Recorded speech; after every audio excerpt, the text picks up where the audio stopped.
ဒီကနေ့ညဓမ္မသဘင်ခန္ဓာကိုရှင်ဘုန်းတော်သခင်ရှင်တော်မြတ်ဖရာ၏မဟာကရုဏာကုံကိုအာယုပြုကတိကျူးဖွဲ့ဆိုအပ်သောဝန္ဒနာပနာမအာတိတဂါထာကိုရွတ်ဆိုပူဇော်ခြင်းဖြင့်စတင်ကြရအောင်ယောကပကောတိဟိပိအပမေယံကာလံကရောတောအတိဒုက္ခရာနိခေရံကတောလောကဟိတယာနာထောနမောမဟာကရုဏိကတတတ္တယောနာထောဝိနိယအများစွာတတ္တဝါဤချမ်းသာစီးပွားလိုလားတောင်းတဂုံပေါင်းခါသဖြင့်နာထမြညာခြင်းရှင်တော်မြတ်ဖရာသည်ကပ္ပကောတိဟိပိဂရေကဘာအရေးအတွက်သင်္ချာတို့ဖြင့်တော်လဲအဘေမေယံရေတွေတိုင်းတာဖော်ပြခြင်းကမစွမ်းနိုင်ပါသောကာလလေးအသင်ချေသိမ့်နေကဘာရှိကြသောကာလပတ်လုံးလောကဟိတယတတလောကဤအကျိုးစီးပွားအလုံးငါအတိဒုက္ခရာနိဥ္စာတဲ့ချစ်လက်အင်္ဂါမေတ္တာကြီးမာသမိတာနှင့်တထာဇနီဆွန်ခြင်းကြီးဟုကျက်တိထဘွယ်ငါးသွဲအစုအလုံးခဲရင်တော်မူရောကိုကရွန်တော်ဖျားဖြစ်ရန်ဤတန်ကျုပ်ကိုအာထုတော်မူရသည်ဖြစ်၍ခေရန်လက်ချင်းမျက်လုံးအသက်ဆုံးလျက်နှလုံးစိတ်ဝံကိုရောဤပင်မခြင်းတို့ကတောဘဝတဏ္ဍချိန်ဖန်များစွာရောက်တော်မူကြရရှာလေပြီမဟာကရုဏီကတတ္တဝါများယဝေတာကဲ့သို့တနာချစ်ခင်မဟာကရုဏာရှင်ဖြစ်တော်မူသောတသနာတသဝိနည်းများစွာတတ္တဝါဤချမ်းသာစီးပွားလိုလားတောင်းတခုံပေါင်းခါသဖြင့်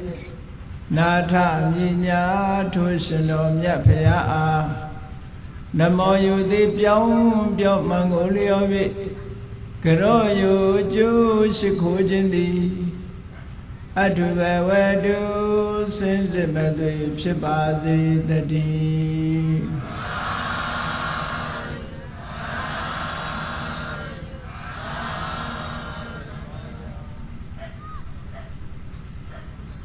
ချမ်းသာစွာအိပ်စက်ရခြင်းနဲ့လောကလူတွေပြောနေကြတဲ့ချမ်းသာစွာအိပ်စက်ရခြင်းဆိုတာနဲ့ဘုရားမြတ်စွာဟောကြားတော်မူခဲ့တဲ့ချမ်းသာစွာအိပ်စက်ရခြင်းဒီအိပ်စက်ရခြင်းနှမျိုးဟာ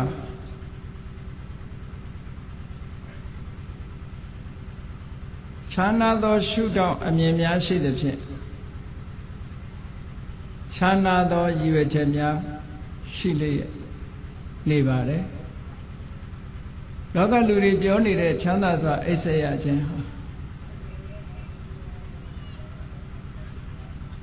ဘယ်လိုအဓိပ္ပာယ်ရှိပြီးတော့ဘုရားမြတ်စွာဆိုလိုတဲ့ချမ်းသာစွာအိပ်စက်ရခြင်းဆိုတာဘယ်လိုအဓိပ္ပာယ်ရှိတယ်လဲဆိုတာဒီကနေ့ညရှင်းလင်းပြီးတော့ဟောပြောကြရအောင်လောကလူတွေဟာနေထိုင်နဲ့ပတ်သက်ပြီးတော့ချမ်းသာဒုက္ခကိုလိုလားကြစာရေးတောက်တာနဲ့ပတ်သက်ပြီးတော့လည်းချမ်းသာဒုက္ခလိုလားကြတယ်အလိုလားဆုံးကတော့လူတိုင်းဟာချမ်းသာတာအိပ်စက်ရမှုဟာလူတွေမှာ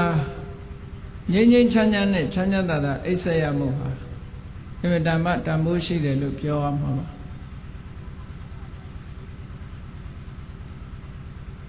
ဒါနဲ့ပတ်သက်ပြီးတော့မြတ်စွာဘုရားဟောကြားတဲ့ချမ်းသာစွာအိပ်စက်ရခြင်းရဲ့အဓိပ္ပာယ်ကအလွန်လေးနက်မှုရှိတယ်ဆိုတာကိုဟဋ္ဌကသုတ်တံကိုလေ့လာကြည့်ခြင်းဖြင့်သိရှိနိုင်ကြပါတယ်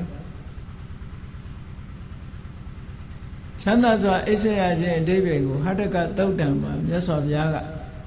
ရှင်းလင်းဟောကြားထားတာဖြစ်ပါတယ်အင်္ဂုတ္တရနိကေမှာဟဋ္ဌကသုတ်ဆိုတာပါရှိတယ်တခါတော့မြတ်စွာဘုရားသခင်ကိုရောမြတ် အာလဝီပြည်အနီးနားကနွားအုပ်ကြီးဖြတ်တန်းသွားလာတဲ့တောထန်းတနေရာတိန်တပါဝနလို့ခေါ်တဲ့ရင်းတိုက်တောထဲမှာရှိတဲ့အရွက်ကျဲကျဲနဲ့ရှိတဲ့ရင်းတိုက်ပင်ကြီးတစ်ပင်ရဲ့အောက်မှာရှင်တော်ဘုရားဟာနားနေခဲ့တာဖြစ်ပါတယ်အဲ့ဒီအချိန်ကရာသီဥတုကလည်းအမတန်အေးမြတဲ့ဆောင်းရာသီဖြစ်တယ်ဆောင်းရာသီဖြစ်တော့ရင်းတိုက်ပင်ကအရွက်တွေဟာလည်းပဲကျွေတဲ့အရွက်ကကျွေးလာတော့အပေါ်မှာကြည့်လိုက်ရရင်ကျိုးတို့ကျဲတဲ့အနေအထားမျိုးရှိတယ်မြတ်စွာဘုရားသရင်သုံးတဲ့သစ်ပင်ပတ်ဝန်းကျင်မှာလည်းပဲဖြတ်တန်းသွားလာထားတဲ့နွားအုပ်တွေရဲ့ခြေရာတွေကအနှံ့အပြားဖြစ်လို့မြေပေါ်မှာနွားခြေရာဂျားကနေထွက်လာတဲ့စုတဲ့ဖွယ်ဖြစ်နေတဲ့မာကြောလာတဲ့မြေတွေကလည်းပဲအပေါ်မှာစုံစုံချွန်ချွန်နေတက်နေတော့ထိုရင်းတိုက်ပင်အောက်ရောက်အောင်လမ်းလျှောက်ဖို့ဆိုတာခဲရင်တဲ့အနေထားမှာရှိတယ်ပေါ့နွားခွာရာကြားကထွက်တဲ့မားနေတဲ့မြေကိုနွားခွာရာစုလို့ဒီလိုခေါ်တယ်စုခဲ့သို့ခြုံပြီးတော့နေတယ်အဲ့ဒီပုံမှာလမ်းလျှောက်ဖို့ဆိုတာမြေတွေကအလွန်မာတဲ့အတွက်ကြောင့်ဖဏမပါပဲလမ်းလျှောက်မယ်ဆိုလို့ရှိရင်အမတန်လျှောက်ရခက်တဲ့အနေအထားပေါ့ရသော်ဘုရားသခင်ကိုရောမြတ်ကလည်းအရွက်ကျိုးတို့ကျဲတဲ့ရှိတဲ့ရင်းနိုင်ပင်ကြီးရဲ့အောက်မှာမြက်ကလေးတွေခင်းပြီးတော့ရက်ဖြာလေးပေါ်မှာထိုင်နေတာတပါးတဲ့အာလူပြည်နားမှာအဲ့ဒီလိုသတင်းသုံးနေတဲ့အချိန်နန်းနေစောစောအာလူမြို့ထဲကနေထွက်ပြီးတော့ရင်းနိုင်တော်ဘက်ကိုကျမကြီးအတွက်လမ်းလျှောက်ကြတောတန်းကိုဖြတ်တန်းပြီးတော့လမ်းလျှောက်လာတဲ့ထဲမှာဟထကအာလဝကဆိုတဲ့မင်းသားတဦးလည်းပါလာတယ်ပေါ့အေးဟထကအာလဝကမင်းသားဆိုတာဒီနေရာမှာဘယ်သူလဲလို့ဆိုလို့ရှိရင်အလုံးကြောက်ကြတဲ့ဇာလံတစ်ခုပါအာလူပြည်ကြီးရဲ့အနီးနားမှာတောတန်းတနေရာကညောင်ပင်ကြီးအုပ်အုပ်ဆိုင်ဆိုင်ရှိတယ်အဲ့ဒီညောင်ပင်ကြီးအနီးပါးမှာအာလဝကဘီလူကြီးရဲ့ဗိမာန်ရှိတယ်လို့ပြောတယ်သို့တော်လူတွေမြင်ရတာတော့ညောင်ပင်ကြီးပဲမြင်ရတယ်အာလဝကဘီလူကြီးရဲ့ဗိမာန်ကိုမမြင်ရဘူးအာလဝကဘီလူကြီးကညောင်ပင်အောင်ဝင်ရောက်တဲ့ပုဂ္ဂိုလ်တိုင်းကိုသူကအပိုင်စားရထားတယ်ဒါကြောင့်မို့ညောင်ပင်အောင်ဝင်လာလို့ရှိရင်တော့သူ့အစာဖြစ်ကြရတာများတယ်ပေါ့ဖြစ်ရပုံကတော့တနေ့မှာအာလူကြီးဘုရင်ကြီးကအချမ်းရံနေနဲ့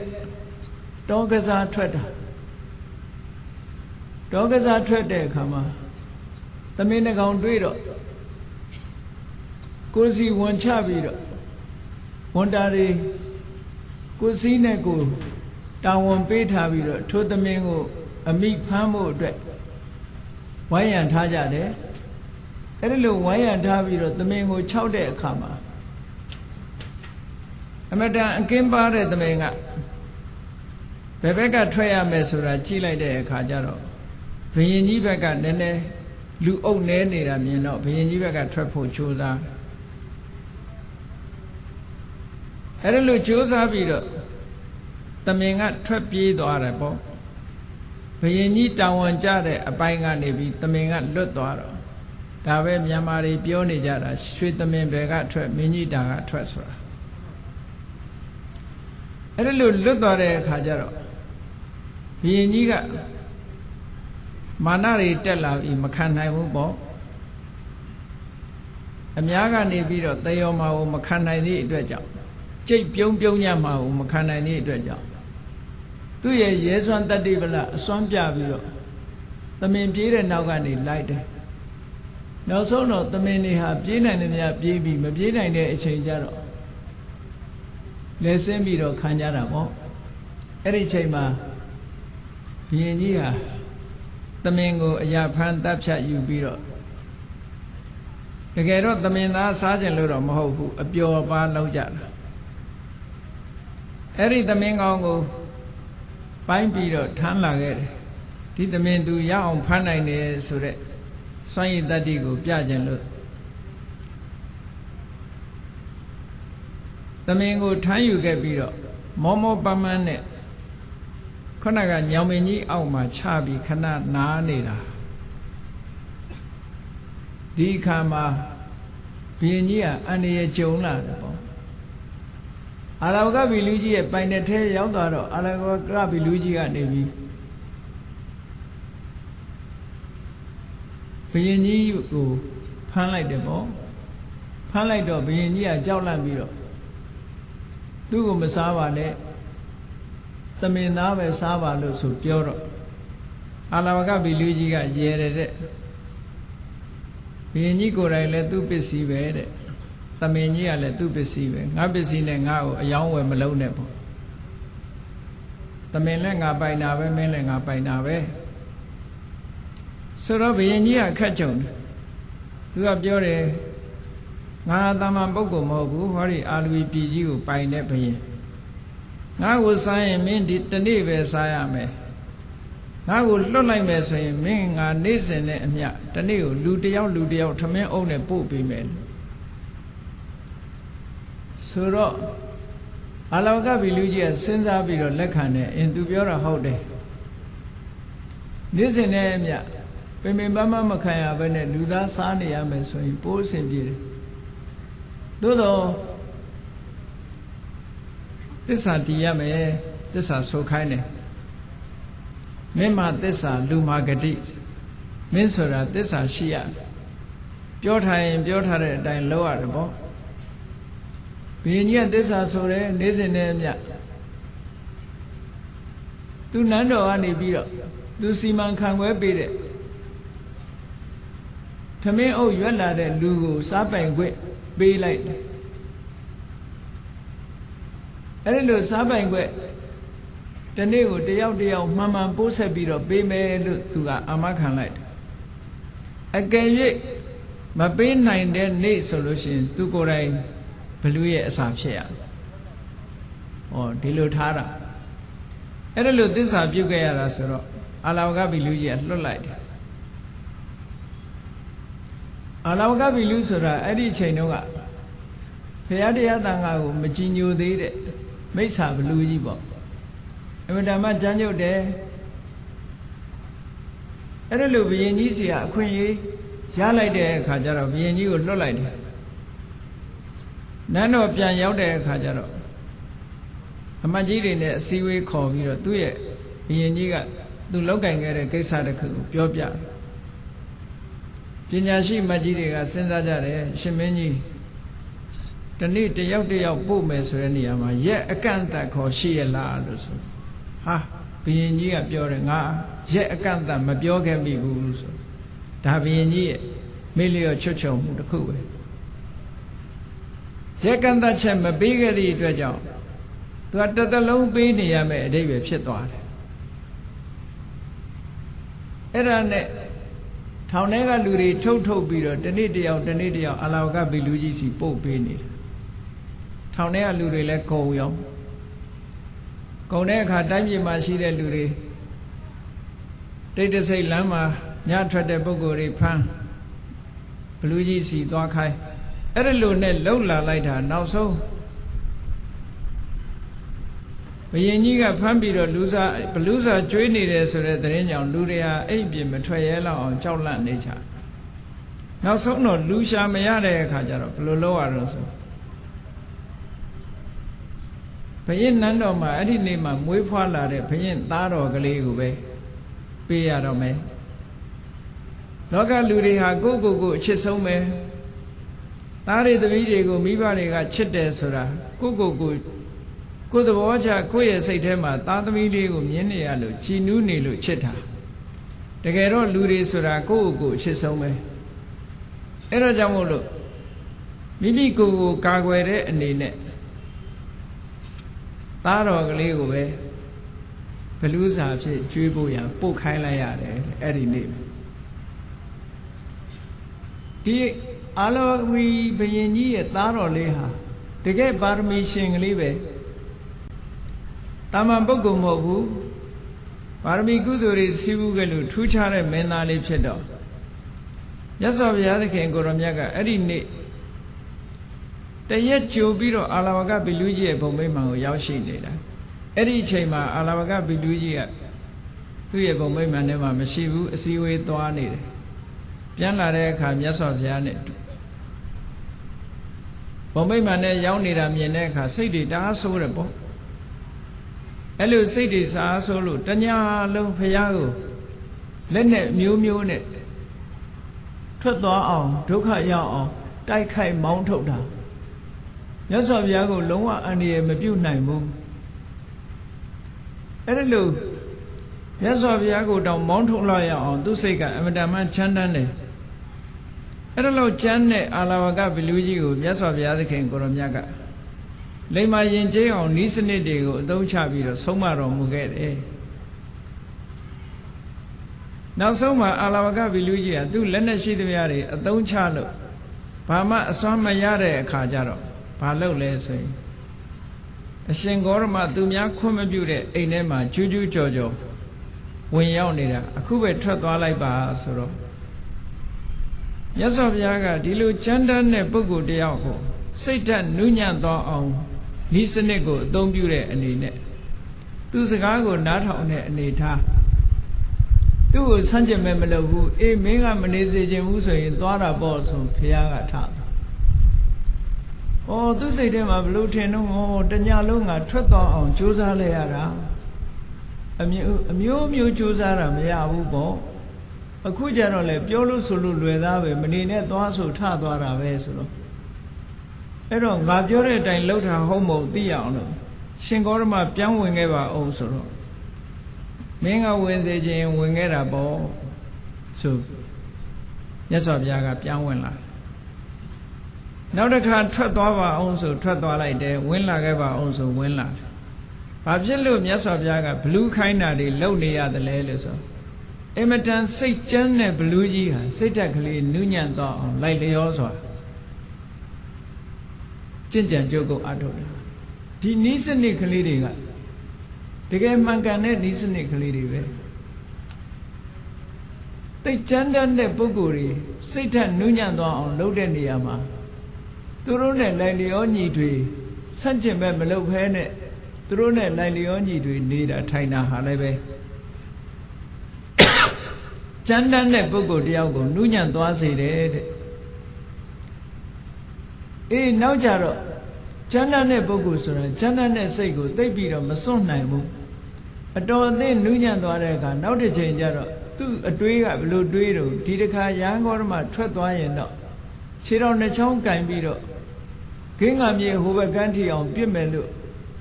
စိတ်ကူးတယ်အဲ့ဒါလို့စိတ်ကူးပြီးတော့ရဟန်းဂေါရမသူ့ဗိမာန်ထဲကထွက်သွားလိုက်ပါလို့ဆိုတော့မြတ်စွာဘုရားကအစွမ်းတတ္တိပြတဲ့အနေနဲ့ငါမထွက်နိုင်ဘူးတဲ့ဘာဖြစ်လို့တုံးဆိုတော့မင်းကငါ့ကိုထွက်သွားလို့ရှိရင်ခြေနှချောင်းကင်ပြီးတော့ဟိုဘက်ပြစ်မယ်လို့မင်းစိတ်ကူးနေတယ်ဆိုသူအံ့ဩသွားတယ်ဩငါတွေးတာတောင်သိပါလားအင်မတန်တကူးကြီးတဲ့ပုဂ္ဂိုလ်ပါလားလို့စိတ်ဝင်စားလာတာဟောအဲ့ဒီအချိန်မှာမြတ်စွာဘုရားကငါ့ကိုခြေနှချောင်းကင်ပြီးတော့ဟိုဘက်ပြစ်နိုင်တဲ့ပုဂ္ဂိုလ်ဆိုတာလောကမှာမရှိဘူးဆိုပြီးတော့ပြောတော့ဒါဖြင့်အရှင်ဂေါရမကိုပု္ပ္ပာမေးမယ်မဖြေနိုင်လို့ရှိရင်အရှင်ဂေါရမနှလုံးသားကိုခွဲပစ်မယ်လို့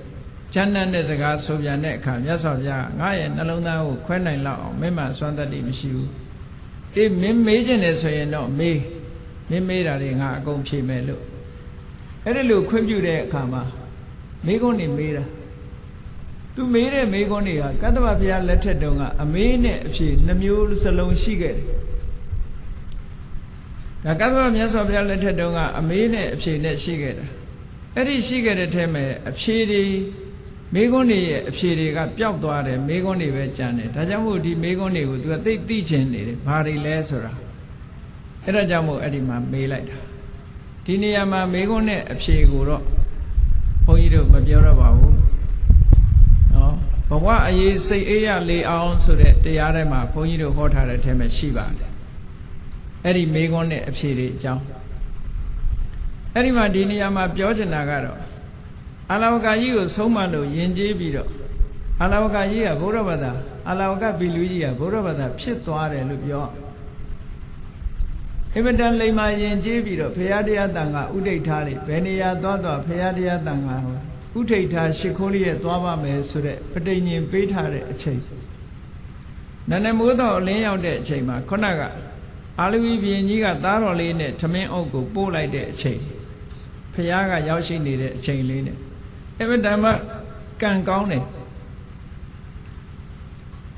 ဒီမင်းသားလေးဟာအကယ်၍သာမြတ်စွာဘုရားရောက်ရှိပြီးတော့မနေဘူးဆိုရင်ဘလူးစားခံရမယ့်အနေအထားမျိုးရှိတယ်ပေါ့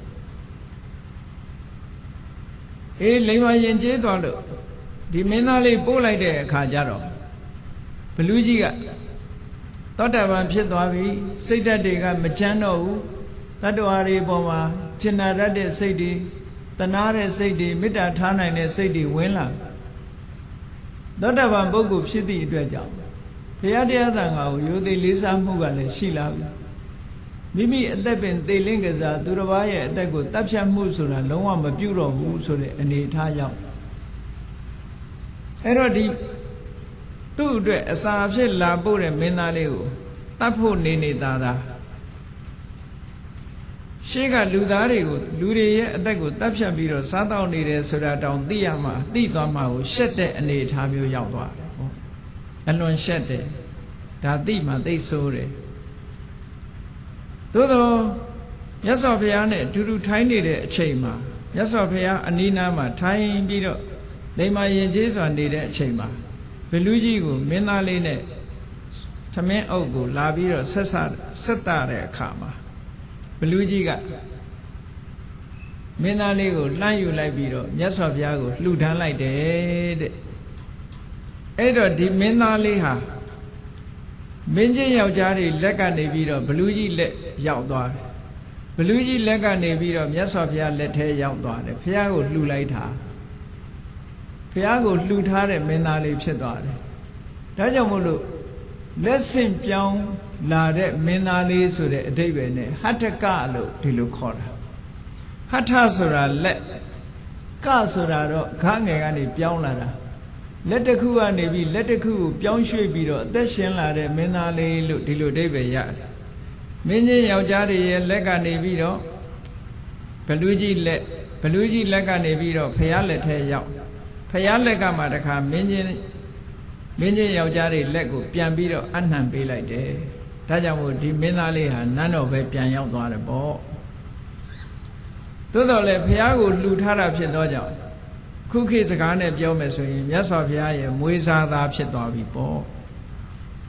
အဲ့ဒါလို့ဘုရားရဲ့မွေးစားသားဖြစ်တဲ့ဟထကဆိုတဲ့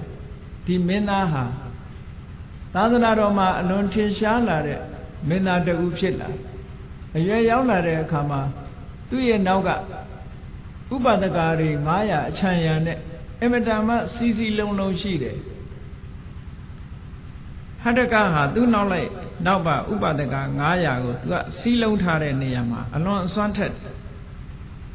အခြားပရိသတ်တွေတဲ့သူကစီးလုံးညီညာမှုရှိတယ်ဒါကြောင့်မို့မြတ်စွာဘုရားကဥပဒကာဒါယကာတွေကိုသာသနိကဘွယ်ထူးတွေပေးတဲ့အခါမှာ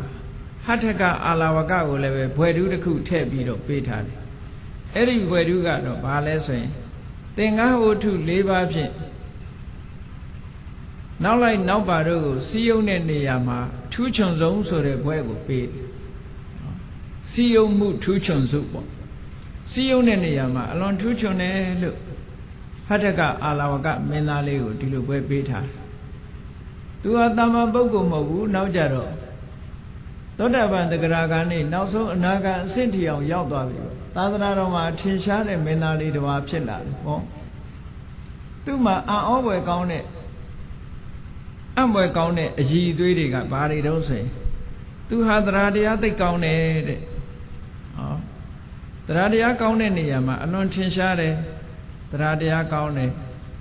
နောက်ကိုချင်းသီလနဲ့ပြည့်စုံတယ်ကိုချင်းသီလနဲ့ပြည့်စုံတဲ့နေရာမှာလည်းပဲအလွန်ထင်ရှားတယ်နောက်တစ်ခုကမကောင်းတာလောက်ရမှာမဟုတ်တာပြောရမှာမဟုတ်တာကြံစီရမှာအလွန်ရှက်တတ်တယ်ဆက်ဆုပ်တတ်တယ်မကောင်းတာလောက်ရမှာမကောင်းတာပြောရမှာမကောင်းတာကြံရမှာအလွန်ကြောက်လန့်တတ်တယ်ဟိရိဥတ္တပနဲ့ပြည့်စုံတယ်လို့ဒီလိုပြောတာအေးဒါတွေမကဘူးဟတ္တကမင်းသားလေးဟာမြတ်စွာဘုရားထံကတရားဓမ္မတွေနာယူပြီးယဟန်တော်ရှင်မြတ်တွေစီကယဟန္တာရှင်မြတ်တွေစီကတရားဓမ္မကိုနာယူထားလို့တရားဓမ္မနဲ့ပတ်သက်လာလို့ရှိရင်ဘုဒ္ဓတွေအများကြီးရှိတယ်တဲ့ဘုဒ္ဓတွေအများကြီးရှိတယ်နောက်တစ်ခုကတော့တရားတရားကောင်းတဲ့ပုဂ္ဂိုလ်ဖြစ်သည့်အားလျော်စွာအမြဲတမ်းစွန့်လွတ်လှူဒန်းမှုရရောမှုဆိုတဲ့စာခခုံနဲ့လည်းပြည့်စုံတယ်နှမျောတွန့်တိုခြင်းမရှိဘူးဟတ္တကမင်းသားလေးဟာ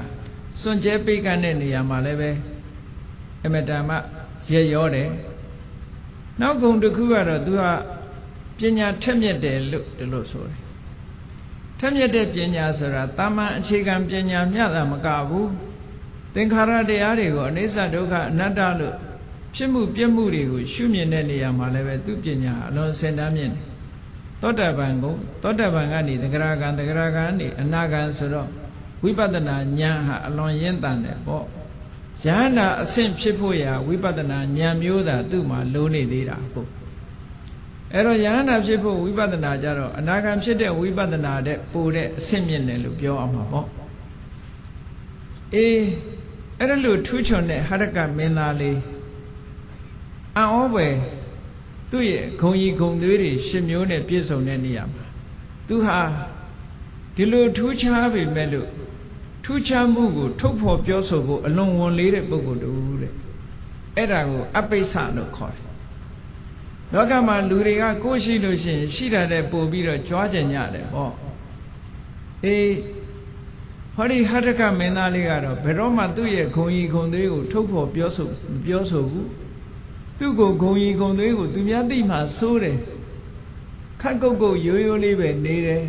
သူ့ရဲ့ဂုံကြီးဂုံသွေးတွေကိုဘယ်တော့မှထုတ်ဖော်ပြောဆိုလို့မရှိဘူးဒါကြောင့်မို့လို့အပိစ္ဆလို့ဆိုတဲ့ဒီအလိုနီးချင်းဆိုတဲ့ဂုံအင်္ဂါနဲ့လည်းပြည့်စုံတယ်လို့ဒါကဒီပုဂ္ဂိုလ်ရဲ့ပတ်သက်တဲ့အရည်အသွေးတွေဟောဒီဟတ္တကမင်းသားလေးဟာသင်္ဃဝတ္ထုတရား၄ပါးနဲ့ပရိသတ်ကိုစီယုံတဲ့နေရာမှာအမတမထူးချွန်တယ်တခါတော့ကသူ့နောက်လိုက်နောက်ပါပရိသတ်တွေကစီလုံးညီညီညွတ်ညွတ်နဲ့မြတ်စွာဘုရားစီလာတော့မြတ်စွာဘုရားကအမတန်ညီညွတ်တဲ့သူ့ရဲ့နောက်လိုက်နောက်ပါတွေကိုချီပြီးဘုရားကဟတ္တကတဲ့ဒီပရိသတ်တွေကိုဘယ်လိုလုပ်ပြီးတော့စီယုံထားတာတုံးလို့မြတ်စွာဘုရားကမေးတယ်မေးတဲ့အခါကျတော့အရှင်ဘုရားတဲ့မြတ်စွာဘုရားဟောထားတဲ့သင်္ဃဝတ္ထုတရား၄ပါးရဲ့ဤစနစ်အတိုင်းတပည့်တော်စီယုံတာပါအသင်းအဖွဲ့လုပ်ပြီးတော့ဆောင်ရွက်ကြတဲ့ပုဂ္ဂိုလ်တိုင်းသင်္ဃဝတ္ထုတရား၄ပါးဆိုတာမှတ်သားပြီးတော့စီယုံတဲ့နေရာမှာအမတန်မှအရေးကြီးပါတယ်နော်အေးအစီယုံလုပ်ရုံနဲ့မကဘူးမိသားစုထဲမှာလည်းပဲစီယုံဖို့အမတန်မှအရေးကြီးတယ်ပေါ့မိသားစုဟာဒါအသေးငယ်ဆုံးသော society လို့ပြောရမှာပါလူတွေရဲ့ society ဟာမိသားစုတစ်ခုဟာ society လေးတစ်ခုပဲကိုမိသားစုအတွင်းတောင်တချို့ကမစည်းရုံးနိုင်သည့်အတွက်ကြောင့်တယောက်နဲ့တယောက်မတည့်ကြဘူးလေညီကိုမောင်နှမတွေတယောက်နဲ့တယောက်မတည့်ဘူးတဲ့နော်အမေနဲ့သားသမီးတွေနဲ့မတည့်ဘူးတဲ့အဖေနဲ့သားသမီးတွေနဲ့မတည့်ဘူးတဲ့မစည်းရုံးနိုင်ကြဘူးပေါ့အဲ့ဒီမစည်းရုံးနိုင်တာဘာကြောင့်လဲလို့ဆိုလို့ရှိရင်အခုပြောရတဲ့သင်္ဃဝတ္ထု၄ပါးဆိုစည်းရုံးဖို့ရာအတွက်ဒီအကြောင်းအချက်၄မျိုးအသုံးမချလို့ပဲဒါ four conditions of unity ပေါ့ four conditions of unity ဖြစ်ဖို့ရာအတွက်ဒီအကြောင်း၄မျိုးဟာအမှန်တမ်းအရေးကြီးတယ်ဒါကြောင့်မို့အသင်းအဖွဲ့လှုပ်တဲ့ပုဂ္ဂိုလ်ပဲဖြစ်စေမိသားစုပဲဖြစ်စေတစုတဝေးတဲ့နေတဲ့အချိန်အခါကာလမှာဟောဒီစီယုံရေးတရား၄မျိုးသင်္ကန်းဝတ္ထုတရား၄မျိုးဟာအမှန်တမ်းအရေးကြီးတယ်သင်္ဃဆိုတာစုစည်းပေးတာတဲ့လူတွေစည်းလုံးညီညွတ်နေအောင်စုစည်းပေးနိုင်တဲ့စွမ်းအားရှိတယ်အဲ့ဒီ၄မျိုးကဘာလဲလို့ဆိုရင်ဒါနပေးတာကမ်းတာရှိရမယ်စည်းလုံးညီညွတ်မှုအတွက်ပေးမှုကမ်းမှုဟာအမြဲတမ်းအကောင်းဆုံးသောစည်းလုံးဒါကြောင့်မို့ပေးကမ်းခြင်းသည်အောင်မြင်ရာဤလို့ပြောတာနော်ခုခေတ်လူတွေပို့ပြီးတော့သဘောပေါက်တာပေါ့ဘာဖြစ်ဖြစ်ပေးလိုက်လို့ရှိရင်ချောတယ်ပေါ့မပေးရင်မချောဘူးဟုတ်လားအရာရာဟာပေးလိုက်လို့ရှိရင်လုပ်ငန်းကင်တာဟာချောမွေ့အောင်မြင်သွားနိုင်တယ်ပေါ့ဒါလည်းစီယုံရေးတစ်ခုပဲဒါနဆိုတာပေးရကမ်းရတယ်မိသားစုအတွင်းမှာပဲဖြစ်စီပေးရကမ်းရတယ်နော်အမေဖေလှုပ်တဲ့ပုဂ္ဂိုလ်ကခရီးသွားတယ်ပြန်လာတဲ့အခါသားလေးအတွက်သမီးအတွက်ဆိုဟောဝဲလာပေးတယ်မွေးနေ့ဆိုရင်မွေးနေ့လက်ဆောင်လေးပေးတယ်သားသမီးတွေမွေးနေ့ဆိုရင်မွေးနေ့လက်ဆောင်လေးပေးတယ်လူကျင်နာလေးတွေဝယ်ပေးတယ်ဝယ်ပေးရင်ဟောသားသမီးကလည်းအမေကိုပို့ချစ်လာတယ်အဖေကိုပို့ချစ်လာတယ်ဟောသားသမီးဘက်ကကြည့်လို့ရှိရင်လည်းအမေအဖေကိုဘယ်တော့မှပြစ်မထားဘူးဟင်းကောင်းလေးတစ်ခွက်ချက်ရင်အမေအိမ်ပို့ပေးတယ်အဖေအိမ်ပို့ပေးတယ်ဟောအမေကြိုက်တတ်တဲ့အစာလေးအဖေကြိုက်တတ်တဲ့အစာလေးဟောတယ်လို့ပေးတာအော်ဒီအဝတ်ကလေးကတော့အမေနဲ့တော်တယ်ဒီအဝတ်ကလေးကအဖေနဲ့တော်အော်မိဘဆိုတာဟာသားသမီးကပေးပြီဆိုလို့ရှိရင်ဂုံယူပြီးတော့တပြပြဒါသားလေးကပို့လိုက်တာဒါကသမီးလေးကပို့လိုက်တာနဲ့ဆိုပြီးတော့ပေးလိုက်တာဆိုပြီးဂုံယူလို့မဆုံးဘူးအေးဒါကြောင့်မလို့ဒါဟာစီယုံရေးတစ်ခုပဲစီယုံတယ်ဆိုတာမေတ္တာနှောင်ကြိုးတဲပေးတာပဲတယောက်နဲ့တယောက်မေတ္တာချင်းစီးလုံးပြီးသွားတာဒီအဓိပ္ပာယ်ကိုပြောတာလူတွေကတဦးနဲ့တူမေတ္တာနှောင်ကြိုးဖြင့်ထိန်းထားနိုင်မှသာလျှင်စီယုံမှုဆိုတာမပြိုကွဲနိုင်ဘူးတဲ့မိသားစုအတွင်းမှာလည်းပဲဒီမေတ္တာနှောင်ကြိုးမေတ္တာကြီးထွားလာအောင်လုပ်တဲ့နည်းစနစ်ဟာအခုလိုတန်ဖိုးတွေမကြီးလာပေမဲ့လို့ပေးမှုကမ်းမှုလေးကိုမပြတ်လုပ်ပေးရတယ်တဲ့ဇနီးမောင်နှံနှစ်ဦးဆိုလို့ရှိရင်လဲနော်အေးယောက်ျားလုပ်တဲ့ပုဂ္ဂိုလ်ကဇနီးကို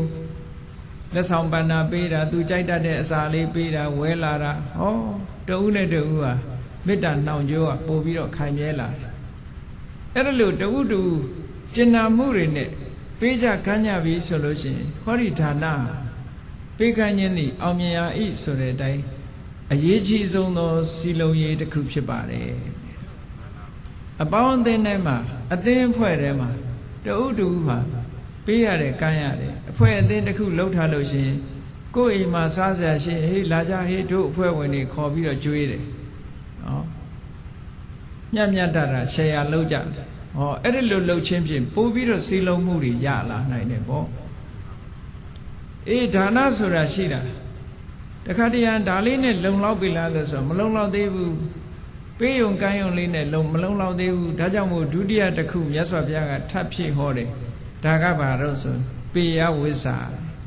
ကျင်နာတဲ့စကားပြောဖို့ယဉ်ကျေးတဲ့စကားပြောဖို့ချစ်ခင်ပွေရာစကားပြောဖို့လိုအပ်သေးတယ်အေးတချို့ကပေးတာတဲ့ဒီစကားပြောတဲ့အခါမှာကျင်ကျင်နာနာယဉ်ကျေးကြီးပြောတာကိုပိုသဘောကျတယ်အဲ့ဒါလို့ယဉ်ကျေးကြီးသဘောကျတော့ဒီအတွက်ကြောင့်မြတ်စွာဘုရားကပေးမှုကမ်းမှုအပြင်တဲ့ပြောဆိုဆက်ဆံတဲ့အခါမှာအကိုအရွယ်ဆိုရင်အကိုလို့ခေါ်ရမယ်ညီလေးအရွယ်ရာဆိုရင်ညီလေးလို့ခေါ်ရမယ်အမအရွယ်ဆိုအမနော်အေးတချို့ကျတော့မတန်မတာအရွယ်ကြီးခေါ်တာရှိသေးတယ်ကိုယ်ရဲ့ငယ်ရဲ့သားနဲ့အန်တီလို့သွားခေါ်ရင်ရံဖြစ်ခံမှာပဲအဲ့ဒါနော်ကိုယ်နဲ့ဓာတ်တူကြီးသွားပြီးဦးလေးလို့ခေါ်လို့ရှိရင်လည်းဒုက္ခပေးမှာပဲအဲ့ဒါမျိုးဩသူတန်ရာလေးခေါ်ပြီးတော့ယဉ်ကျေးကျေးပြောဆိုဆက်ဆံမယ်ဆိုလို့ရှိရင်စီးလုံးမှုဟာပို့ပြီးတော့အောင်မြင်လာနိုင်တယ်ဒါကြောင့်မို့မြတ်စွာဘုရားကဒုတိယလောက်ရမှာကပေယဝိဇ္ဇာတဲ့စီယုံရေးအတွက်နော်ချစ်ခင်ပွဲရာယဉ်ကျေးတဲ့စကားမျိုးနဲ့ပြောဆိုဆက်ဆံမယ်။ဩနောက်တစ်ခုအသုံးပြုရမယ့်စီယုံရေးတစ်ခုကဘာလို့ဆိုအဋ္ဌစရိယ အထဆိုတာအကျိုးသို့မဟုတ်ကိစ္စစရိယာဆိုတာပြုလုပ်ပေးတာတစ်ဖက်သားမှာကိစ္စရှိလို့ရှိရင်ကြည့်ပြီးတော့မနေဘူးအေးတို့တော့မအားသေးဘူးမသွားနိုင်ဘူးဆိုတာမလုပ်ဘူးကိုယ့်အလုပ်ကိုအသာပယ်ထားပြီးတော့သူ့တောင်းသူ့အလုပ်သူ့မှာအရေးကြီးတဲ့ကိစ္စရှိရင်ဝိုင်းဝန်းဆောင်ရွက်ပေးကြတယ်အေးတစ်ဖက်သားရဲ့ကိစ္စကိုမနေတတ်ဘူးဝိုင်းပြီးတော့ဆောင်ရွက်ပေးတယ်ဆိုဟိုလူကကျေးဇူးတွေတင်လို့ခိတ္တာတွေတက်ဝင်လာတယ်ပေါ့ဒါကြောင့်မို့အထစရိယာဆိုတာလည်းအမှန်တန်အရေးကြီးတယ်ပေါ့တချို့ကချိုးသားတဲ့စကားကိုပြောပြီးမဲ့လို့လက်မပါတာရှိသေးတယ်လေအလုံးလုံးเสียရှိတဲ့အခါကျတော့ရှောင်းဖဲနေလို့ရှိရင်အေးဒီလူကသူကိစ္စရှိရင်သာသူများကိစ္စရှိရင်ဘယ်တော့မှဆိုမလုပ်ဘူးခေါင်းတိတ်နေတတ်တယ်ဆိုတဲ့အမြင်နဲ့စီယုံရေးဟာပြက်ပြားသွားနိုင်တယ်ဒါကြောင့်မို့မနေဘူးသူများကိစ္စရှိရင်ဝိုင်းဝန်းကူညီဆောင်ရွက်ပေးမှုအထစရိယာဆိုတာလည်းပဲစီယုံရေးအတွက်အရေးကြီးတဲ့အရာတစ်ခုဖြစ်တယ်ပေါ့နောက်ဆုံးတစ်ခုကတော့ဘာလဲဆိုရင်တမာနတ္တတာလူတွေဟာတဦးနဲ့တူဆက်ဆံတဲ့အခါမှာတန်းတူဆက်ဆံဖို့လိုအပ်တယ်တချို့ကတော့မတူမတန်လှုပ်တတ်တယ်မတူမတန်လှုပ်ပြီးတော့အထင်သေးပြီဆိုလို့ရှိရင်မေတ္တာတွေခံသွားနိုင်တယ်ပေါ့ကိုယ်တွေဘယ်လောက်ပဲငယ်မတူမတန်သဘောမထားဘူးအလေးထားတယ်တန်ဖိုးထားတယ်တန်ဖိုးထားပြီးတော့ဆက်ဆံတယ်မိမိနဲ့ကိုယ်တူထားတယ်ဟောအဲ့ဒါလို့မိမိနဲ့ဓာတ်တူထားပြီးတော့ဆက်ဆံတတ်ပြီဆိုလို့ရှိရင်စီယုံမှုဟာအောင်မြင်တယ်ဒါကြောင့်မို့မြတ်စွာဘုရားကဒါနပေယဝိဇ္ဇအထစရိယတမနတ္တတာတဲ့အဲ့ဒီ၄မျိုးဟာတကယ်စီယုံရေးကောင်းတဲ့နေရာမှာ၄မျိုးဖြစ်တယ်ပေါ့ဟောဒီစီယုံရေး၄မျိုးမှာအသုံးမပြုဘူးဆိုလို့ရှိရင်တဲ့မိသားစုအတွင်းတောင်မှမိဘဟာသားသမီးရဲ့အကျိုးမခံစားရတတ်ဘူး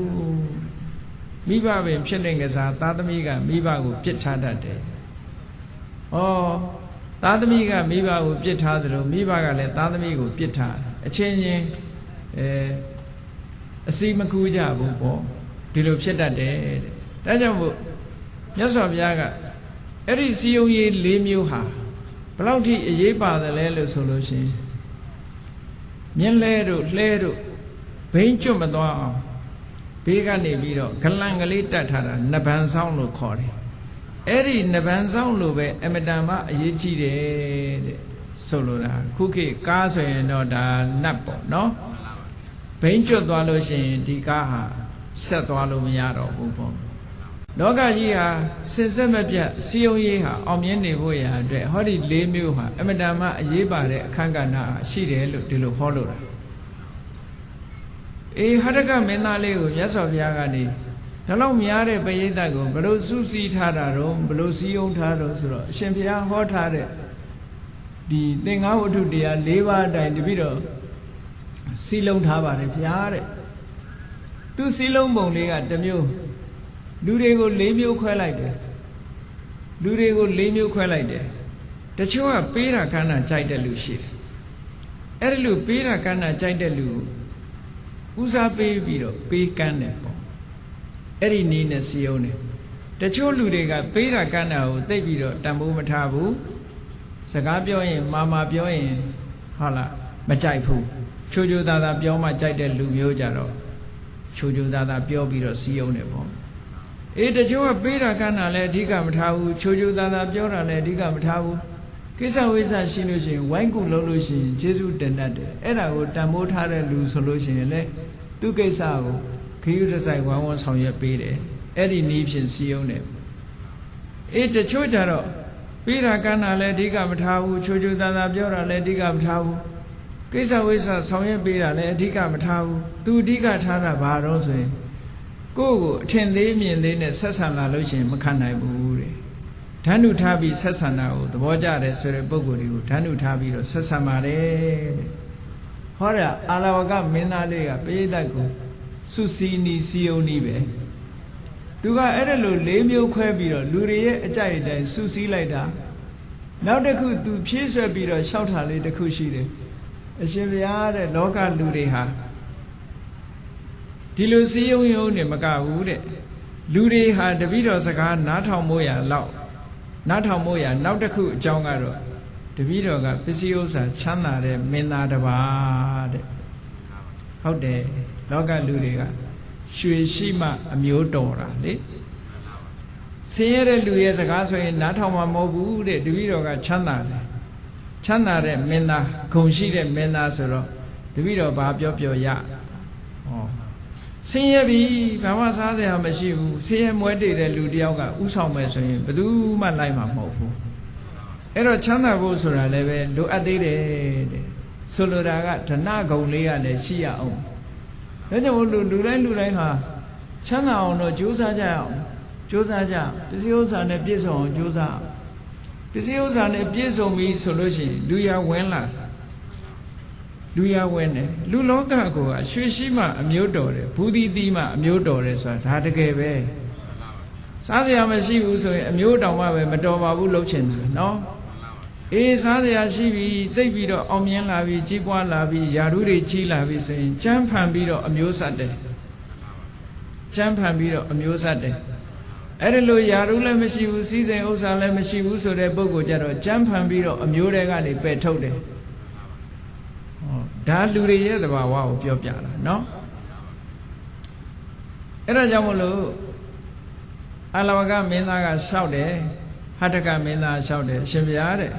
တပည့်တော်စကားလူတွေကနားထောင်မှာပေါ့တဲ့တပည့်တော်ကဘာဖြစ်လို့လို့ဆိုရင်ချမ်းသာကြွယ်ဝတဲ့ပုဂ္ဂိုလ်တယောက်ပါတဲ့ပေးနိုင်ကမ်းနိုင်တဲ့လူတယောက်ပါတဲ့အဲ့ဒါလည်းပဲသူစီယုံမှုအောင်မြင်ခြင်းရဲ့အကြောင်းတစ်ခုပဲလို့အဲ့တော့အဲ့ဒီမင်းသားဟာတရက်ကြတော့မြတ်စွာဘုရားခုနကသတင်းသုံးနေတဲ့နေရာမနေ့စောသူကအညောင်းပြေညာပြေလမ်းလျှောက်ရင်းကနေဘုရားသတင်းသုံးတဲ့သစ်ပင်ကြီးကဖြတ်သွားတော့ဘုရားကိုမြင်တာပေါ့မြင်တဲ့အခါကျတော့အရှင်ဘုရားတဲ့ချမ်းသာတာအိပ်ဆက်ရပါရဲ့လားလို့မေးတာမနေ့စောကြီးဆိုတော့အဲ့နေညမြတ်စွာဘုရားအဲ့ဒီသစ်ပင်အောက်မှာပဲသတင်းသုံးတဲ့အနေထားရှိတယ်ပေါ့ဒါကြောင့်မို့မနေ့စောသူရောက်လာတဲ့အခါကျတော့ဘုရားထိုင်နေတာတွေ့တော့အရှင်ဘုရားညကချမ်းသာကျင်းရပါရဲ့လားလို့မေးလိုက်တာနော်ကျင်းတယ်ကိန်းဆက်တယ်ဆိုတဲ့ဗမာစကားဟာကိန်းအောင်တယ်ဆိုတဲ့အလားလားအဲ့ဒီကိန်းကနေပြီးတော့ဘလို့ကြောင့်ကျင်းပြောင်းသွားတယ်လဲမသိဘူးနော်ကိန်းအောင်မွေးလျော်ဆိုတာကတူဒီတနေရာဒီအာယုံမျိုးမျိုးစိတ်တွေမလွင်ပါစေပဲနဲ့တူဒီနေတာထိုင်တာကိုကိန်းအောင်တယ်လို့ဒီလိုအဓိပ္ပာယ်ရတယ်အဲ့ဒီကနေဆက်ပြီးတော့ဒီကိန်းနဲ့ကျင်းတယ်ဆိုတဲ့စကားလုံးကိုကြည့်ပြီးတော့ဘုန်းကြီးတွေလည်းဘယ်အချိန်ဖြစ်ဖြစ်တကားတွေကလာလို့ရှိရင်ရှင်ဘုရားကျင်းနေသလားကြီးမေးတာဒါပေမဲ့အဓိပ္ပာယ်ကကျင်းနေသလားဆိုအိတ်နေသလားဆိုဘုန်းကြီးတွေတဏီကုံအိတ်နေတဲ့အဓိပ္ပာယ်ရောက်တယ်ဘယ်ချိန်လာအဲ့ဒါတဘာတဲ့နေရင်တော့အရှင်ဘုရားကျင်းနေတာလားနဲ့မေးကြတယ်နော်အဲ့ဒီကျင်းနေတယ်ဆိုတဲ့အဓိပ္ပာယ်ကအိတ်နေတယ်ဆိုတဲ့အဓိပ္ပာယ်မဟုတ်ဘူးတဘာဒီကိန်းအောင်နေတယ်လို့ဒီလိုပြောတာနော်ပဋိသင်္လာနဆိုတဲ့စကားလုံးကလာတာတဘာဒီကိန်းအောင်တယ်ဆိုတာအာယုန်တဘာစိတ်တွေမလွင့်ပွားရအောင်ထိမ့်သိမ့်ပြီးတော့ကမ္မထာဘာဝနာနဲ့နေမယ်ဒီလိုစိတ်ကိုအာယုန်တွေထဲမှာထွေပြားပြီးတော့မသွားအောင်ကမ္မထာအာယုန်တစ်ခုတည်းနဲ့တမာတိလုပ်ငန်းတစ်ခုလုပ်ပြီးတော့နေတာမျိုးကိုကိန်းအောင်တယ်လို့ဒီလိုပြောတာနော်အခုတော့လူတွေဟာဒီအဓိပ္ပာယ်မဟုတ်တော့ဘူးဘုန်းကြီးကျိန်းနေတယ်ဆိုတော့ဘုန်းကြီးတွေကျိန်းနေတာဆိုတော့အိတ်နေတာလို့အဓိပ္ပာယ်ယူတယ်အဲ့ဒီအဓိပ္ပာယ်ကတော့မမှန်ဘူးပေါ့နော်ကောင်းပြီဒီမင်းသားလေးကမေးတယ်မြတ်စွာဘုရားကိုတွေ့တဲ့အခါရှ िख ိုးဝချပြီးအရှင်ဘုရားချမ်းသာကျိန်းဆက်ရပါရဲ့လားဆိုတော့မြတ်စွာဘုရားဖြေတယ်အေးငါချမ်းသာအိပ်ရပါတယ်တဲ့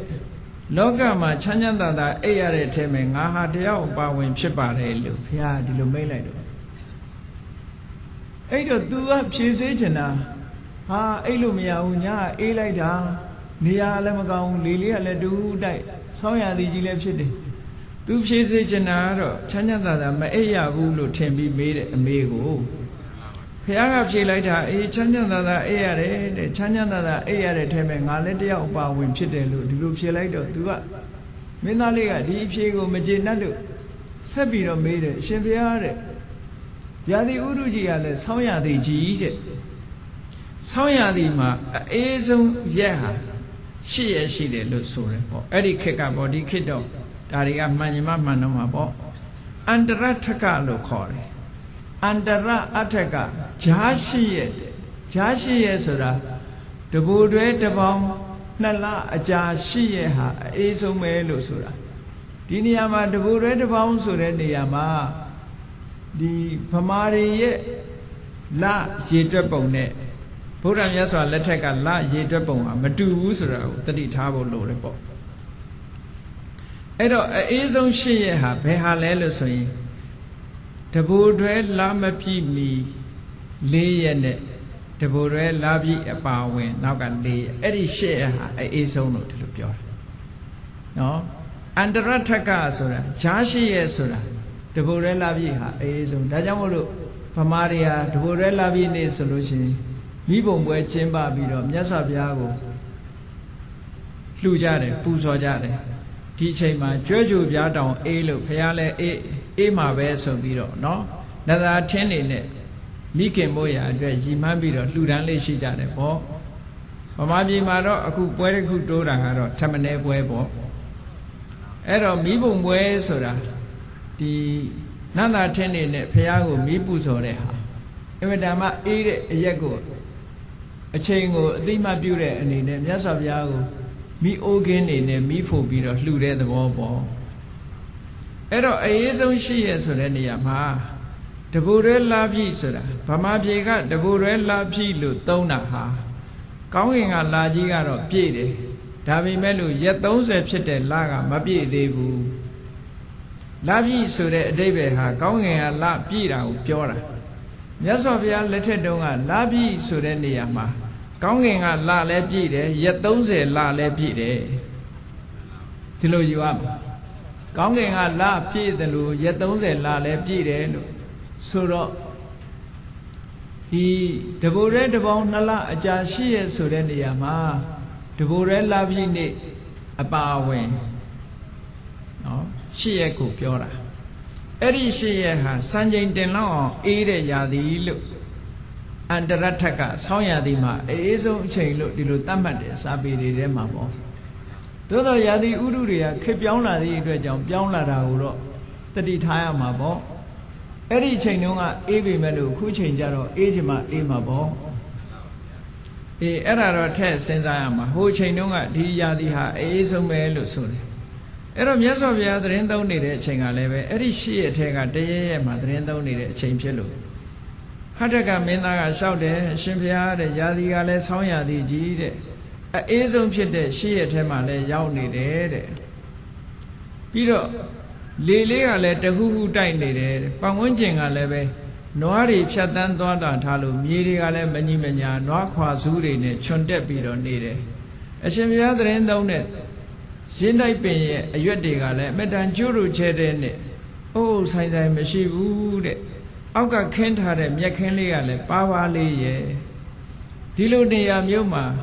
နေထိုင်တာဖြစ်ပါရဲ့သားနဲ့ချမ်းချမ်းသာသာအိပ်ရရဲ့လားဆိုတော့အေးငါချမ်းချမ်းသာသာအိပ်ရတယ်လို့ဆိုတာဘယ်လိုအဓိပ္ပာယ်ပါလဲဖေဟာဩသူ့အနေနဲ့ကတော့မြတ်စွာဘုရားချမ်းချမ်းသာသာအိပ်ရတယ်လို့ तू မထင်ဘူးဟုတ်တာပေါ့ဆောင်းရာသီကြီးမှာလေတဟူးတိုက်နေတဲ့ဒေသထဲမှာအင်မတန်အေးတဲ့နေရာနော်သင်္ကန်းလေးကလည်းပါတယ်သင်္ကန်းတွေကလည်းအင်မတန်အေးတယ်လေလေးကလည်းမြောက်လေလေးကလည်းတိုက်နေတယ်အဲ့ဒီအချိန်မှာဘယ်လိုလုပ်ချမ်းချမ်းသာသာအိပ်ဘုန်းကြီးတို့တွေစဉ်းစားတာကြည့်တော့ဆောင်းရာသီမှာအိမ်ပြင်ထွက်ပြီးတော့အဝတ်ပါးလေးနဲ့နေကြည့်ပါလားဘယ်လိုလုပ်ချမ်းသာမှာတော့နော်ချမ်းလွန်းလို့အိပ်လို့တောင်ရမှာမဟုတ်ဘူးသို့တော်မြတ်စွာဘုရားကအေးငါချမ်းချမ်းသာသာအိပ်ရတယ်လောကမှာချမ်းချမ်းသာသာအိပ်ရတဲ့ပုဂ္ဂိုလ်တွေထဲမှာငါတယောက်အပါဝင်မဲလို့ပြောလိုက်တာအံ့ဩဖွယ်ရဖြစ်လို့ဒီမင်းသားကမေးတယ်အဲ့ဒီတော့မြတ်စွာဘုရားကအေးမင်းကမေးတော့ငါဖြေရအောင်မယ်တဲ့အဲ့တော့ငါပြောမဲ့စကားကိုမင်းအရင်ဖြေရလိမ့်မယ်တဲ့ငါပြောမယ်တဲ့အမတန်ချမ်းသာကြွယ်ဝတဲ့တထေးသားသို့မဟုတ်တထေးနဲ့တထေးသားလှပဆန်းကျဲတဲ့တိုက်ကြီးတစ်ခုကိုတည်ထားတယ်တကားတွေလည်းတတ်ဆင်ထားတယ်လေသာဝရင်းတွေတတ်ဆင်ထားတယ်အမတန်မှခန်းခန်းနာနာဆောက်လုပ်ထားတယ်အဲ့ဒီတိုက်အိမ်ကြီးဟာအဲ့ဒီတိုက်အိမ်ထဲမှာတဲ့မွေးရှည်ကော်စောကြီးတွေခင်းထားပြီးတော့အိပ်ဆက်ရာတလွန်ညောင်ဆောင်ကလည်းအမတန်မှခါနာတယ်ခုခေတ်လို့ဆိုလို့ရှိရင်တော့ဆိုဖာကြီးနဲ့ပေါ့နော် ဆိုဖာကြီးတွေနဲ့အမတန်မှဣဆက်ညံ့ညောတဲ့အိယာပေါ်မှာအခန်းကလေလုံမိုးလုံဣဆက်ညံ့ညောတဲ့အစင်တန်းမြင့်တဲ့အိယာကြီးပေါ်မှာအိတ်ဘေးကလည်းပဲဇနီး၄ယောက်ကနေခြံရံပြီးတော့ပြုစုနေတယ်တညလုံးလဲစီမီကလေးထွန်းထားတယ်အဲ့ဒီလိုအိယာမျိုးမှာအိပ်ဆက်နေရတဲ့တထေးသားဟာမင်းဘယ်လိုထင်တယ်လဲတဲ့အဲ့ဒီလူဟာသိချမ်းချမ်းသာသာအိယာမယ်လို့မင်းထင်သလားလို့ဆိုတော့အရှင်ဘုရားတဲ့အဲ့ဒီလိုစီးစိမ်မျိုးနဲ့ရှိတဲ့တထေးသားဟာဒီလိုအခြေအနေမျိုးမှာအိယာမယ်ဆိုရင်တော့အလွန်ချမ်းချမ်းသာသာအိယာမှာဖြစ်ပါတယ်လို့မင်းသားလျှောက်တယ်ဒါလောကလူတွေကဒါဟာစိန်ကြတယ်လို့ပဲယူဆမှာပေါ့အဲ့လိုအိယာမျိုးမှာအိတ်လျာလို့ရှိရင်စိန်ကြတယ်လို့ပဲပြောကြမယ်ချမ်းချမ်းသာသာအိရတယ်လို့ပဲပြောကြမှာပဲသူလည်းအဲ့ဒီတိုင်းပဲဖြေလိုက်တယ်အဲ့ဒီတော့မြတ်စွာဘုရားကချမ်းချမ်းသာသာအိတ်ဆက်ရခြင်းအဓိပ္ပာယ်ကိုဒီမင်းသားနားလည်အောင်ထပ်ပြီးတော့ရှင်းပြမြတ်စွာဘုရားကျွတ်တို့ကျဲတဲ့နဲ့တစ်ပင်အောက်မှာကျိန်းဆက်ရတာနဲ့ခုနကလေလုံမိုးလုံတိုက်ကြီးထဲမှာခန်းခန်းနာနာအိယာကြီးတွေနဲ့အိတ်ဆက်ရတာအချမ်းအယံအပြုစုအယူရတွေနဲ့အိတ်ဆက်ရတာဒီနှစ်ခုကိုမြတ်စွာဘုရားကလောကအမြင်အားဖြင့်ကြည့်မယ်ဆိုလို့ရှိရင်ဘုရားအိတ်ဆက်ရတာဆင်းရဲတယ်ခုနကတထေးသားအိတ်ဆက်ရတဲ့နေရာကအမတန်မှချမ်းသာတယ်ဒါလောကလူတွေရဲ့အမြင်ဟောမြတ်စွာဘုရားကရှင်းပြတယ်ကြည့်တဲ့အဲ့ဒီတထေးသားမှာတဲ့ရာဂစိတ်တွေဖြစ်ပွားလာလို့ရှိရင်စိတ်နှလုံးဟာပူပန်လာလိမ့်မယ်ရာဂဆိုတာဘယ်တော့မှအလိုမကျဘူးတဏှာရာဂဆိုတာအလိုမကျဘူးစိတ်နှလုံးကိုပူပန်စေတတ်တယ်ကိုယ်ဆင်းရဲမှုကိုဖြစ်စေတတ်တယ်စိတ်ဆင်းရဲမှုကိုဖြစ်စေတတ်တယ်အဲ့ဒီကိုယ်နှုတ်နှလုံးကိုပူပန်စေတတ်တဲ့ရာဂကြောင့်ဖြစ်ပေါ်လာတဲ့အပူတွေအဲ့ဒီအပူတွေရှိနေမယ်ဆိုလို့ရှိရင်ဘလောက်ကောင်းတဲ့အိယာပေါ်အိတ်ချမ်းချမ်းသာသာအိတ်ဆက်တာဆိုတာဖြစ်နိုင်ပါမလားတဲ့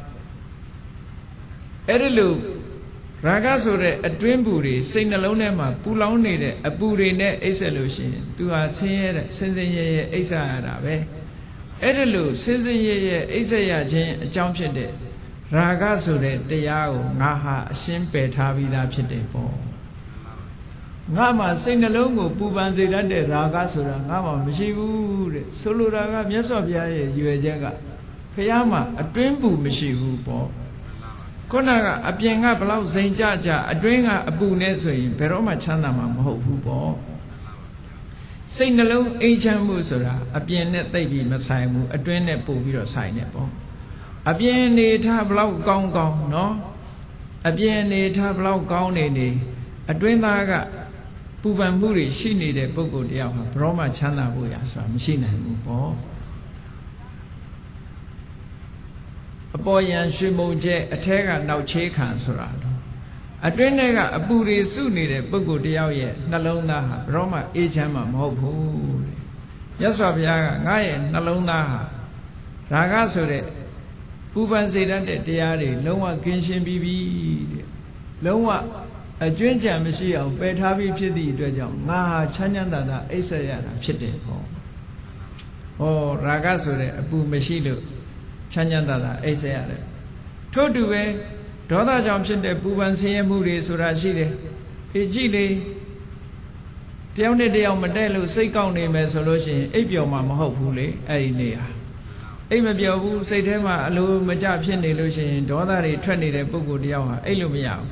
ဘလောက်ကောင်းတဲ့အိယာကြီးပေါ်တင်ပေးဒီပုဂ္ဂိုလ်ဟာတအုံနှွေးနှွေးနဲ့စိတ်ဆိုးပြီးတော့ဘယ်တော့မှစိတ်ထဲမှာချမ်းသာမှုရမှာမဟုတ်ဘူးအေးမြတ်စွာဘုရားကငါမှအဲ့ဒီလိုတအုံနှွေးနှွေးရင်ကိုပူနွေးစေတတ်တဲ့ပူလောင်စေတတ်တဲ့ဒေါသဆိုတာငါမှမရှိတော့ဘူးတဲ့လုံးဝဖယ်ရှားထားပြီးသားဖြစ်တယ်ဒါကြောင့်မို့လို့ငါရဲ့ရင်ဟာအေးနေတယ်ပေါ့အေးနေသည့်အတွက်ကြောင့်ငါဟာချမ်းချမ်းသာသာအေးရတယ်ထို့တူပဲမောဟအမှန်မသိတဲ့မောဟဟာလည်းပဲပြဿနာတွေကိုတက်စေတတ်တယ်ပြဿနာကိုတက်စေတတ်သည့်အတွက်ကြောင့်မောဟဟာလည်းပဲပူလောင်မှုကိုဖြစ်ပေါ်စေတတ်တဲ့သဘာဝတရားတစ်ခုပဲ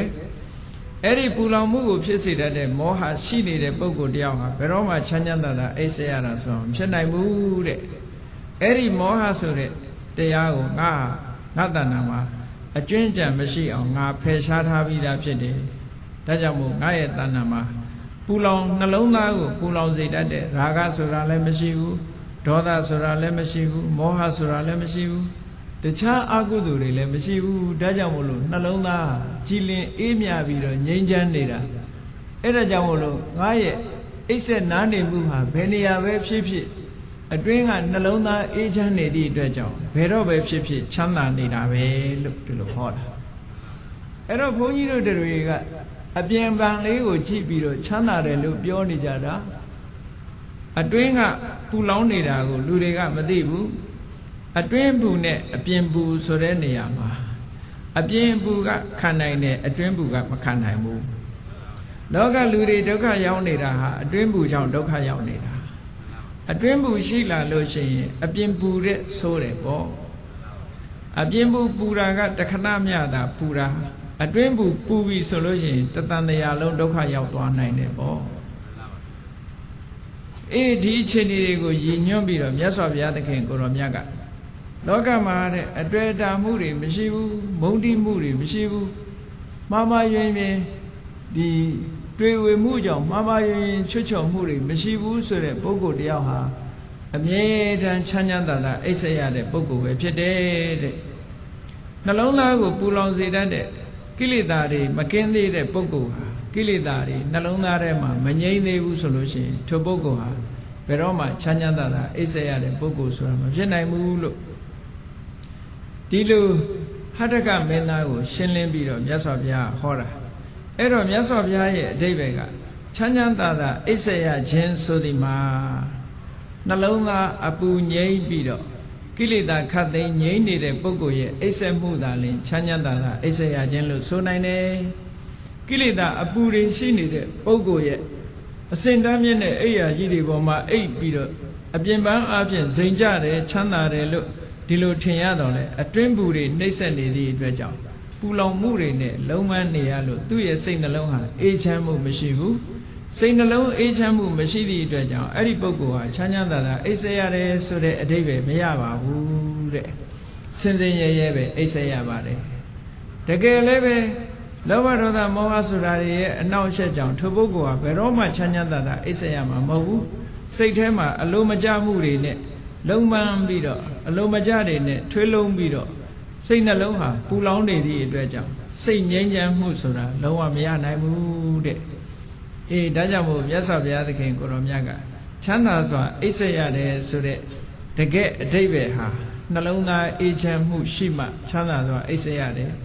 ရာဂဒေါသမောဟစတဲ့ကိလေသာတွေချုပ်ငြိမ်းမှသာလျှင်တကယ်ကိုအေးချမ်းတယ်ဆိုတာကိုပြောလို့ရမယ်ချမ်းသာစွာအိပ်ဆက်ရတယ်ဆိုတဲ့ပုဂ္ဂိုလ်ဟာတကယ်ကိုရာဂဒေါသမောဟငြိမ်းချမ်းတဲ့ပုဂ္ဂိုလ်မှသာဖြစ်နိုင်တယ်ပေါ့အေးလောကလူတွေဟာမအိပ်ရလို့အိပ်ဆေးတောက်ရတဲ့ပုဂ္ဂိုလ်တွေရောမရှိဘူးလားအေးစိတ်ငြိမ်သေးဆိုပြီးတော့တောက်နေရနှလုံးသားအပူတွေအကြောင်းမလို့တညာလုံးအိပ်မပျော်ဘူးတဲ့တောကတွေဖြစ်နေလို့တညာလုံးအိပ်မပျော်ဘူးတဲ့အဲ့ဒီအပူတွေကြောင့်အိပ်မရလို့အိပ်ဆေးတောက်ပြီးတော့အိပ်ကြနေရတယ်ဒါဟာတကယ်အဖြေမဟုတ်ဘူး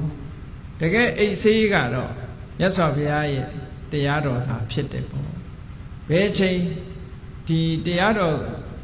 ကိုလိုက်နာကျင့်ကြံကြိုးကုပ်အားထုတ်မယ်ဆိုရင်လောဘတွေလျှော့ချနိုင်မယ်ဒေါသတွေလျှော့ချနိုင်မယ်မောဟတွေလျှော့ချနိုင်မယ်နောက်ဆုံးလောဘဒေါသမောဟတွေကင်းပြီးတော့နှလုံးသားရဲ့ပူလောင်မှုတွေအကုန်ကင်းသွားရင်ဘယ်နေရာမှာပါနေစိတ်နှလုံးဟာအေးချမ်းနေမှာပဲဖြစ်တယ်ဒါကြောင့်မို့တရားချစ်ခင်သူတော်စင်ပြိဿအပေါင်းတို့သည်တို့တွေဟာစိတ်နှလုံးအေးချမ်းသာယာမှုရှိမှသာလျှင်ချမ်းသာစွာအိပ်ဆက်ရတယ်ဆိုတဲ့အဓိပ္ပာယ်ကိုအပြည့်အဝရကြမှာဖြစ်တယ်တမန်အားဖြင့်ကြည့်ပြီးတော့တို့တွေဟာချမ်းသာစွာအိပ်ဆက်ရတယ်လို့ဖြေလို့ရှိရင်မပြည့်စုံတဲ့စကားမျိုးသာဖြစ်တယ်ပေါ့အေးအဲ့ဒါလို့သဘောကျပြီးတော့တို့တွေဘာလို့ရမလဲချမ်းချမ်းသာသာအိပ်ဆက်ရခြင်းရဲ့အဓိပ္ပာယ်ပြည့်စုံအောင်ဘာလို့ရမလဲနှလုံးသားကိုပူလောင်စေတတ်တဲ့ရာဂတွေဖယ်ရှားဖို့ကြိုးစားရမယ်ဒေါသတွေဖယ်ရှားနိုင်အောင်ကြိုးစားရမယ်မောဟတွေဖယ်ရှားနိုင်အောင်ကြိုးစားရကဲကြိုးစားပြီဆိုတဲ့အခါမှာရာဂဖယ်ရှားအောင်ဘာနဲ့ကြိုးစားမလဲရာဂကိုဖယ်ရှားဖို့ရာအတွက်နံပါတ်1ကဘုန်းကြီးတို့တွေရာဂဟာဘာကြောင့်ဖြစ်နေသလဲလို့ဆိုရင်တင့်တယ်မှုလို့စိတ်ကအာယုံပြုတ်နေသည့်အတွက်ကြောင့်သူ့ဘနမိတ်ကိုအာယုံပြုတ်ထားသည့်အတွက်ကြောင့်ရာဂဟာတိုးတဲ့တိုးလာတာဖြစ်တယ်ဒါကြောင့်မို့လို့မတင့်တယ်ဘူးဆိုတဲ့အတုပကမ္မထံ ဗမာစကားထဲမှာအတုပလို့ဆိုလို့ရှိရင်မသာသွားတတိယနေတာမျိုးဖြစ်တတ်တယ်နော်အဲ့ဒါကိုပြောတာမဟုတ်ဘူးအတုပကမ္မထမ်းဆိုတာမိမိတို့အသက်ရှင်လျက်ဖြစ်တော်လဲခန္ဓာကိုယ်မှာတင့်တယ်မှုမရှိတာတွေကိုဆင်ញင်စဉ်းစားတတ်ရမယ်ရွှင်ရှားဝယ်သဘောတွေကိုဆင်ញင်စဉ်းစားတတ်ရမယ်ဘယ်လိုဆင်ញင်စဉ်းစားတတ်မလဲဆိုရင်ကြည်လေကိုယ်ခန္ဓာကိုယ်ဟာမတင့်တယ်ဘူးရွှင်စပွဲဆိုတာဟာအလွယ်လေးနဲ့စဉ်းစားလို့ရတယ်ကိုယ်ဟုတ်လားတလားနှစ်လားရေမချိုးမျက်နှာမသိဖဲနေကြည့်ပေါ့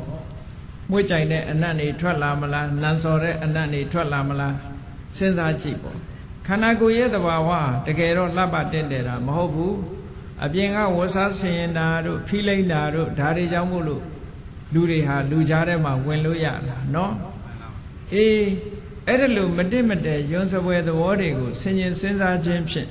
အတုပတင်ညာကိုနှလုံးသွင်းခြင်းဖြင့်ရာဂကိုဖယ်ရှားနိုင်တယ်တဲ့ရာဂကိုလျှော့ချနိုင်ရာဂရော့ကျသွားတာနဲ့တပြိုင်နက်နှလုံးသားရဲ့ပူလောင်မှုတွေရော့ကျသွားမယ်ရော့ကျသွားတာနဲ့တပြိုင်နက်ချမ်းသာသာအိပ်စက်ရဖို့ဖြစ်ပေါ်လာလိမ့်မယ်ထို့တူပဲဘုန်းကြီးတို့တွေရဲ့နှလုံးသားထဲမှာမုန်းတိမှုတွေကိုတိမ့်ထားမယ်ဆိုလို့ရှိရင်နှလုံးသားဟာအမုန်းတရားတွေလွှမ်းမိုးနေသည့်အတွက်ကြောင့်ဘယ်တော့မှချမ်းသာမှာမဟုတ်ဘူးတဲ့အဲ့ဒါကြောင့်မို့လို့ဒီအမုန်းတရားတွေကိုဖယ်ရှားနိုင်ဖို့အတွက်မေတ္တာသက်ဝင်ချစ်ခင်စေတတ်တဲ့မေတ္တာတရားကိုပွားများအထောက်ကြရမယ်အဲ့တော့မေတ္တာနှလုံးသားနဲ့အစားထိုးပြီးတော့နေနိုင်မှသာလေဘုန်းကြီးတို့ရဲ့နှလုံးသားထဲဟာအမုန်းတရားတွေကင်းစင်သွားလိမ့်မယ်မေတ္တာသက်ဝင်ချစ်ခင်တဲ့ကြည်လင်အေးမြတဲ့စိတ်ဓာတ်ကိုရရှိလာတဲ့အခါမှာချမ်းသာသာအိပ်စက်ရမှုဆိုတာဖြစ်ပေါ်လာမှာပါအဲ့ဒါလို့မဟုတ်ဘဲနဲ့အမုန်းတရားတွေနှလုံးထဲမှာထားမယ်ဆိုလို့ရှိရင်ဘယ်တော့မှချမ်းသာသာအိပ်စက်ရမှုဆိုတာရမှာမဟုတ်ဘူးတဲ့ထို့တူပဲအသိဉာဏ်ကင်းမဲ့နေကြမယ်ဆိုလို့ရှိရင်လှုပ်တင်တာနဲ့မလှုပ်တင်တာခွဲခြားမသိဘူးမသိသည့်အတွက်ကြောင့်မလှုပ်တင်တာတွေလှုပ်လိုက်မယ်လှုပ်တင်တာတွေကိုမလှုပ်ဘူးဆိုရင်ပြဿနာတွေတက်မယ်ပြဿနာတွေတက်ရင်ထိုပြဿနာကြောင့်စိတ်တွေဟာတည်ငြိမ်မှုမရဘူးတဲ့မောဟကြောင့်ဖြစ်ပေါ်လာတဲ့ရင်ထဲမှာပူနွေးစေတတ်တဲ့အခြေအနေမျိုးတွေရောက်လာတယ်ဒါကြောင့်မို့အဲ့ဒီမောဟကိုပယ်ဖြောက်ဖို့ရာအတွက်အသိပညာရအောင်ကြိုးစားကြရမယ်အသိပညာရဖို့ရာအတွက်တရားနာရမယ်တရားစာအုပ်တွေဖတ်ရမယ်နော်သုတ္တမယဉာဏ်ရမယ်ကမ္မထံတရားအားထုတ်ရမယ်အားထုတ်လို့ရှိရင်ဘာဝနာမယဉာဏ်တွေရလာမယ်သုတ္တမယပညာဘာဝနာမယပညာဒီပညာနှစ်ခုဖြင့်မောဟကိုလျှော့ချနိုင်တယ်ပေါ့နောက်ဆုံးဟာသဘာဝတရားတွေရဲ့အစစ်မှန်ကိုသိမြင်ခြင်းဖြင့်မှန်မှန်ကန်ကန်စဉ်းစားတွေးခေါ်နိုင်တဲ့အသိဉာဏ်ကိုရရှိခြင်းဖြင့်သင်္ခါရတရားတွေရဲ့မမြဲတဲ့သဘောတွေကိုဆင်ခြင်စဉ်းစားခြင်းဖြင့်ဘုန်းကြီးတို့တွေဟာပူလောင်မှုတွေရောတတ်မဲ့မှုတွေရောအလုံးကိုလျှော့ချသွားနိုင်ပါလိမ့်မယ်တဲ့အဲ့ဒီလိုပူလောင်မှုတွေတတ်မဲ့မှုတွေလျှော့ချသွားနိုင်တာနဲ့တပြိုင်နက်ချမ်းသာစွာအိပ်စက်ရမှုဆိုတာရရှိလာမှာဖြစ်ပါတယ်ဒါကြောင့်မို့လို့နာဒေါသမောဟဆိုတဲ့အခြေခံအကုသိုလ်တရားသုံးပါးကိုဖယ်ရှားပြစ်ခြင်းဖြင့်အခြားအကုသိုလ်သဘာဝတရားတွေကိုလည်းဖယ်ရှားနိုင်မှာဖြစ်တယ်ဒါကြောင့်မို့တရားချစ်ခင်သူတော်စင်ပြိဿတို့သည်တို့တွေချမ်းချမ်းသာသာအိပ်စက်ရဖို့အတွက်ဘာလုပ်ရမလဲဆိုတာရာဂဒေါသမောဟဆိုတဲ့ဒီတရားတွေကိုဖယ်ရှားဖို့ရာအဓိကဖြစ်တယ်ဆိုတာကိုယ်စီကိုယ်ငါသဘောကျပြီးတော့ဟောဒီဟဋ္ဌကတုတ်လာတဲ့မြတ်စွာဘုရားရဲ့အဖြေချမ်းသာစွာအိပ်စက်ရခြင်းရဲ့အဓိပ္ပာယ်ကိုအလေးနဲ့စဉ်းစားပြီးတော့လောဘဒေါသမောဟစတဲ့ကိလေသာအပူတရားတွေကိုဖယ်ရှားနိုင်အောင်ကျင့်ကြံကြိုးကုပ်အားထုတ်နိုင်ကြပါစေကုန်သတည်း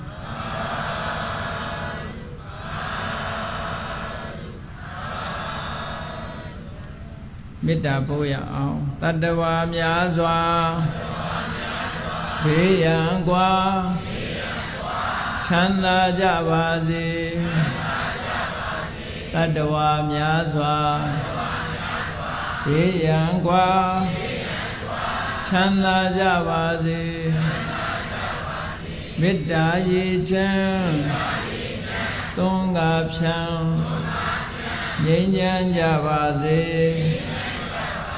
မေတ္တာရေချမ်းသွန်ကားဖြံငြိမ်းချမ်းကြပါစေသက်ရှိချမ်းသာစိတ်ချမ်းသာလူရဆန္ဒပြည့်ပါစေ သက်ရှိချမ်းမာစိတ်ချမ်းသာလူရဆန္ဒပြေပါစေဖုံလန္တာဒုက္ခပင်ကစားမေတ္တာပုံနေတုသင်္ကမာမနောတရတိတဗေတံဘဝယံတုဒုက္ခန္တကမေတ္တာပုံနေတုသင်္ကမာစုပေါင်းပို့အပ်မေတ္တာတဟုရောင်ပြူပါဝင်းငွေလမင်းနှင့်ရောင်ချင်းရှဲယုံပေါင်းဆုံးရခြင်းကြောင့်သဗေတံကျွင့်မဲ့ဥဒ္ဒုံလုံးစုံများစွာတတ္တဝါတို့ဤမနောတရတိမြင့်မြတ်ဖြူစင်အေးကြည်လင်းသည့်ရေစဉ်ပြည်တင်းစိတ်နှလုံးတည်ဟုသောရေအိုင်ကြီးအတွင်း၌ဒုက္ခပင်ကစားစင်ထာဝရအိမ်မြကြည်သာတာယာပွင့်လန်းချမ်းသာဒုက္ခတည်ဟုသောကုမုဒ္ဒရာကြာပန်တို့သည်ဖုံလန္တဝန္တာရှင်မြူဝုမုံနုလျက်ကြည်နုဘွယ်ကြုံဖူးပွင့်ညကုန်သည်ဖြစ်၍ဒုက္ခနကလေအောင်လေးတဲ့ရောရှက်သင်ပြန့်ပိတိဟုသောယနန်းတို့သည်ဘဝယံတုကောင်းစွာ